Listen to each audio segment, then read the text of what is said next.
তো গাইস পুরো দুবাই এয়ারপোর্টের ভিতরে যে এতটা বড় এরিয়া ধারণা করতে পারবে না। দেখো তোমাকে দেখাই, এদিকে পুরো শপিং মল, ওইদিকে ওয়াইন শপ, পুরো একবার জাস্ট দেখ, পুরো ঝাঁ চকচকে যারা বলে এক কথায়, মানে জাস্ট ওয়াও লেভেলের। মানে যে কোনো মানুষের মন মানসিকতা একদম পুরো ঠান্ডা হয়ে যাবে, শান্ত হয়ে যাবে। আর তারপরে বাকিটুকুনো বললাম না। দেখো এদিকে দেখতে থাকো। এই যে আমি এদিকে ভজা, এদিকে আমার কাকা। কাকা কিছু বলো।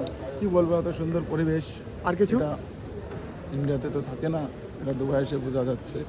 আর কি মানে বলবো সত্যি কথায় ভাবতে গেলে অবাক লাগে যে এতটা সুন্দর পরিষ্কার পরিচ্ছন্ন এরা, এইটুকু একটা দেশ, এদের মানে শুধু উন্নতিটা একবার দেখো। আর আমরা ভাই যেখানে খাবো সেখানেই ফেলে দেবো, যেখানে মানে নোংরা আবর্জনার কোনো জায়গা নেই। দেখো